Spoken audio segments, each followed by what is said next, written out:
what's the message you got to these guys in the offseason, and you won't feel this at the end of the season next year? I don't even know, bro. You know, this is my first time. I haven't been in the playoffs, man. So, I mean, for me, like I said, man, I just got to do what's best for me and my family, dog. If that's here, if that's wherever the case may be, man, I'm finna open that door for myself, dog. As I'm opening the door, like I'm out, bro. You know, so it was great playing here, but. Let's talk about Tua and the Miami Dolphins. They end the 2024 season being 8-9.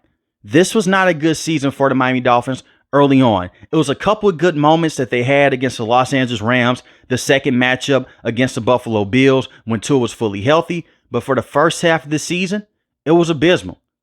Tua missed a lot of time dealing with a concussion injury, and he just missed the last couple of games dealing with another injury. I want to start off with Tua. Tua and Coach McDaniel, they're 3-15 against winning teams in the last couple of seasons. That is not good. For one, the philosophy with this organization doesn't make any sense. They are a team that is built off finesse and speed. This is still a physical game. It's nice to have Jalen Waddle. It's nice to have Tyreek Hill. But when you don't have the bodies up front, that's going to hurt Tua. When you can't run the football like how you couldn't run the football this season, that's going to hurt. And when I look at Tua, they have put the best players on this roster that they can on the defensive side and on the offensive side. When I look at the offense, they gave him Tyreek Hill, one of the best playmakers in the league. He is still one of the best wide receivers to have. Jalen Waddle is a very good number 2 wide receiver. He's a top number 2. Jonnu Smith this season was one of the best receiving tight ends in the league. The offensive line, one of the worst in the NFL. You're not going to get an argument out of me. But I've seen this team in the past have a consistent run game. Hell, last season, Raheem Mostert led the league in rushing touchdowns. He was able to go out there and have a very good season. And they came short against the Kansas City Chiefs in the NFL playoffs. The 4th coldest game in NFL history. But Tua didn't step up. The man that you just gave a major contract extension to. Tyreek Hill has played in cold weather and he has produced big moments with Patrick Mahomes. You mean to tell me that he can't do it right now? And you just heard the clip at the beginning of this video. He may want to be traded. Now, I believe that he has to cool down, calm down a little bit, and really readjust and talk with Coach McDaniel. And if he wants to get traded, you trade him away. And you rebuild this entire team with or without Tua. Now, look, this general manager, my opinion, you should fire him. He should be off of this entire roster. He's not a good general manager to have. Because when you have a player in Tua that has suffered with concussions, why would you give him a massive contract extension? And if you're going to give him a massive contract extension with the concussion history, you build this offensive line. Robert Hunt, he left. He went to the Carolina Panthers. He is still a top guard in this league. Teron Armstead is not the same player that he once was with the New Orleans Saints. And he misses a lot of time last season and this season. Tua is running for his life behind the line of scrimmage, and he can't protect himself in open field. He dove into DeMar Hamlin's chest, and he suffered a concussion. He doesn't know how to slide properly. And I'm going to tell you another situation to where I know he can't protect himself, and he can't slide properly. Against the Houston Texans, had a terrible day, had a terrible performance. He dove into the Houston Texans players' legs. Tua has to learn how to slide and protect his head. And it's not me coming on here. He should retire. He should do this. He should do that. I don't care.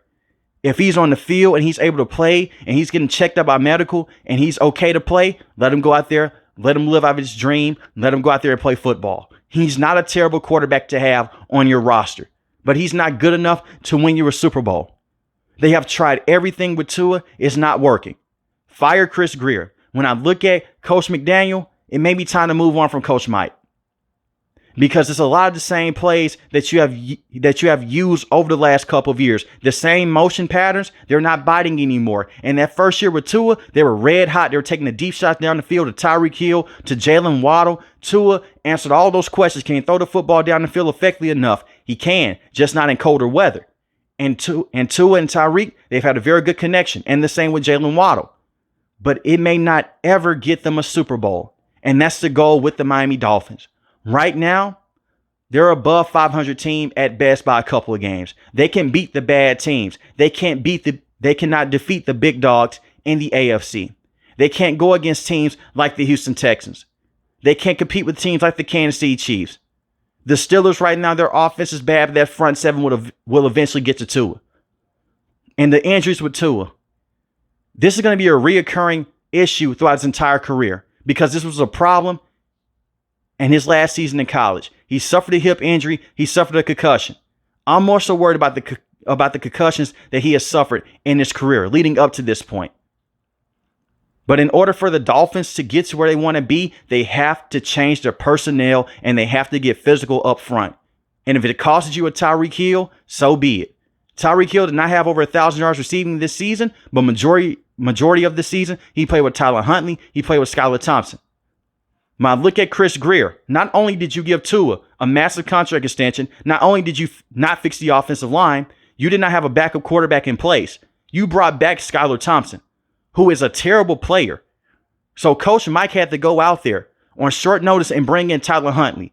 And I know it's a running joke. Tyler Huntley, he went out there, he made a Pro Bowl. Mitch Trubisky made a Pro Bowl. Does that make them good quarterbacks to have? No. And the man was a free agent. So when I look at all the situations that the Dolphins have ran into this season, it's because of the general manager. The play calls have not been the best. Tua is limited in cold weather. He's not going to be able to go out there and carry you to a Super Bowl. That's fine. But as the general manager, you go out there, you put the best pieces up front, and you do what's best with this team moving forward. Giving Tua this massive contract extension is going to hurt because he can't stay healthy. He doesn't have the physical tools of a Josh Allen, of a Lamar Jackson. He's an accurate quarterback. He delivers a nice football. But against elite level competition, he always folds up. And we saw this against the Houston Texans this year. He had 3 interceptions in that matchup. And the first matchup against the Buffalo Bills before he got injured, he had 3 interceptions. Tua will have nice moments against the Los Angeles Rams. He had a second very good game against the Buffalo Bills. They should have won that matchup if it was not for Jordan Poyer getting that penalty and pushing the Buffalo Bills into field goal range. But little moments like that hurt you. But Tua has to step up. But I was very disappointed, and I was done with Tua after they lost to the Kansas City Chiefs not once but twice last season. And I understand the regular season, that wasn't all on Tua. Tyreek Hill fumbled the football, and it went for 6. And it brings me to the Tyreek Hill situation. If he wants to be traded, you let him go. You see if you can get you a first or a second round pick for Tyreek Hill. If he doesn't want to be here, don't force him to be here. I look at Tyreek Hill, still a very good playmaker, but he is getting older. You have Jalen Waddle on this roster. You have Jonnu Smith, 2 very good playmakers. You can draft another wide receiver. The wide receivers, I'm fine with them going out there and being faster wide receivers and them not having a big physical threat. That's why you have Jonnu Smith in the middle. That's why you have him at the tight end position.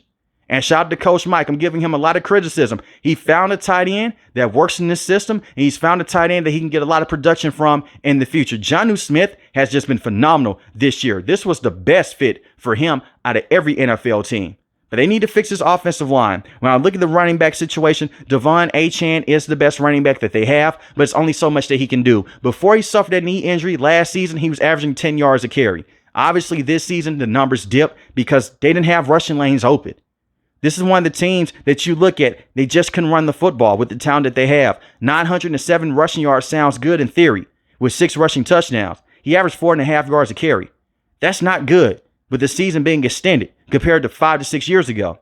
And Raheem Mostert dealt with injuries this season. They phased him out of the offense almost. 278 rushing yards, 2 rushing touchdowns. He averaged 3.3 yards a carry. So they could not work off of play action. All of the gimmick plays they used to love to run with the flea flickers and going back there and running the play action, they weren't biting this season. And that's why I have a problem with Coach Mike. You haven't adapted. All those motion plays, they're not working anymore. We saw this against the Jacksonville Jaguars in week number 1. You have Tyreek Hill running around the field, back and forth, back and forth. It's not working. They're not biting on it anymore. It's not causing defensive movement because defensive coordinators have figured out this scheme. And even in the games that you won, defensive coordinators still were not biting on that motion. They weren't biting on the fake passes. They weren't biting on the play action anymore. They have to control the line of scrimmage up front. Defensively, they had a very good year. Anthony Weaver is a very good defensive coordinator. I think that he will be a head coach sooner than later.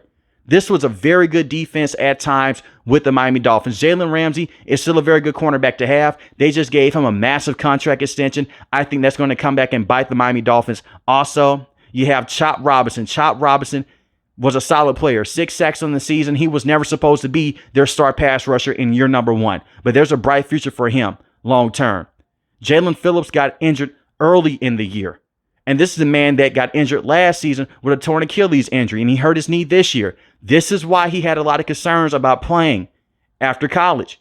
He retired a bit there in college. Then he came back to playing football because he dealt with those injuries. I hope long term that he will be okay, but I'm worried about their pass rushing position. And I look at Bradley Chubb.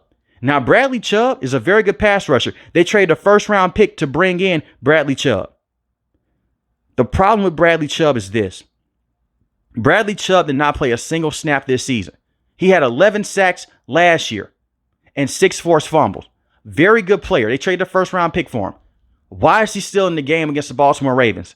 And that game was over with. And he tears his ACL. You're getting blown out by a team above 500. I'm so shocked. Now I'm so surprised. But you're getting blown out by one of the best teams in the NFL. Pull your starters. Live to fight another day. But you left him out there. You left Bradley Chubb out there. He tears his ACL. I hate when coaches do that. It really pisses me off. It's nothing else to play for. You're mathematically out of this game unless something crazy happens, and it wasn't going to happen. Lamar Jackson is just driving up and down the field, and it's nothing you can do. You're already behind the 8 ball. Send the guys home. Give them an early rest. It's okay. Hopefully Bradley Chubb can return to form. It was just a torn ACL, but he missed all of this season, still recovering from that injury. Calais Campbell had a very good season this year. This is a man that just refuses to age. It was talks about them possibly cutting him so he could go to a Super Bowl contender, but he wanted to stay with the Dolphins. It's a nice culture that they have with Coach Mike. The players like him. Even Tyreek Hill. He's frustrated right now. He's a big fan of Coach Mike. And he's a big fan of Tua. Just right now, this team is not good enough to contend on a yearly basis in the AFC. I look at the linebackers that they have. They brought in Jordan Brooks. I like Jordan Brooks. He's a solid player to have around. Jordan Poyer, you can move off of Jordan Poyer. He's not the same safety that he once was in the past. He's not that same playmaker. Javon Holland, I like him a lot at the free safety position. He's going to give you a lot of versatility on the back end. And you look at Kendall Fuller. Before he was on IR, solid number 2 cornerback alongside Jalen Ramsey. I can see the Miami Dolphins running it back with everyone involved, but they shouldn't. I don't know if you fire Coach Mike or not. You could possibly bring him back. They're 8-9. You could make the excuse, well, he was missing his quarterback for the first portion of the season. And you put Tua in, they make the NFL playoffs. I'm more inclined to keep Coach Mike. I know for a fact they're going to keep Tua around. They're not going to trade Tua, even though I believe that Tua is limited. When I look at the general manager, he should be gone. They should fire him. He has to go. And then that opens up a whole new can of worms because the new general manager that you may bring in, does he like Tua? Does he want to work with Coach Mike? Does he want to work with these pieces? My opinion, they should go out there and script everything down, but that's easier said than done. But Tyreek Hill requesting a trade, if he really wants to leave, you let Tyreek Hill go. You get the best that you can for him. You'll be missing a huge chunk of your offense, but this is why you pay Coach Mike the big bucks. Build this team in that receiving core around Jalen Waddle, around Jonnu Smith, and invest in the backup in the NFL draft or in free agency because Tua will never be healthy enough for an entire season or even a postseason run because of the concussions. And you always have to factor that into play with Tua. He may be 1 or 2 hits away from where the doctor may say it's time to sit it down, son. And I'm being serious here. And I look at this record. This record is pathetic. 3-15 against winning teams. That's horrible. That is just downright pathetic. That's not good enough for any coach in the league. That's against winning competition. And in order for you to contend in the NFL playoffs, in order for you to contend to win a Super Bowl, you have to beat teams with above 500 record. I can see if this was just a 4-game sample size. This is 18 games. And you're 3-15. You can barely beat the 3 teams that you defeated. They need to get physical up front, build a wall up front, and help out Tua. Build those guys up front. Help him out. In the first round this year, get you a tackle, get you a guard. In free agency, if you have the money, because the cap situation may be tight with the Dolphins because you paid Jalen Ramsey, you paid Tyreek Hill, you also are paying Tua. You're paying all of these people. Go out there and get the best offensive lineman that you can. And Coach Mike, come out with a brand new philosophy and switch the game plan because the finesse and the speed game, it's not going to get it done. The Kansas City Chiefs will always bully you. The teams like the Steelers, the Houston Texans, they will always bully you up front in the front seven until you figure that out. And I like the defensive hires over the last few years. Vic Fangio was a very good defensive coordinator last season. They moved off of Vic Fangio. Now he's the defensive coordinator for the Eagles. They moved off of him, and the players completely hated his guts. We'll see what happens with Anthony Weaver. It's a good chance that he may be a head coach in this head coaching cycle. He is really respected in the NFL circle. And this is a man that did very good work with the Baltimore Ravens in the past. But let me know in the comment section below, have the Miami Dolphins reached their ceiling with Tua, and is it time to move on, or should they continue to build around Tua? And I do understand the entire conversation. There's going to be a lot of Dolphin fans that come out. They're going to try to protect Tua. They're going to try to coddle Tua. You're 3-15 against teams with a winning record. Josh Allen has dealt with offensive line issues. He's overcame it. The same with Patrick Mahomes. The same with Justin Herbert. At some point in time, when you're paying these quarterbacks all this money, you have to find a way to pull the team out into tough situations and win them the freaking football game. And he tried to do that in the second matchup against the Buffalo Bills, but it wasn't good enough. You need to see it on a more occurring basis. But right now, it would be unrealistic to move on from Tua because of the money that he's owed over the next few years. But if it was me, I would have never gave Tua a contract extension to begin with. But if you're new to the channel, hit the subscribe button. If you like the video, hit the like button. Most importantly, want each and every last one of you guys stay safe, stay positive. Thanks for the video, guys. God bless.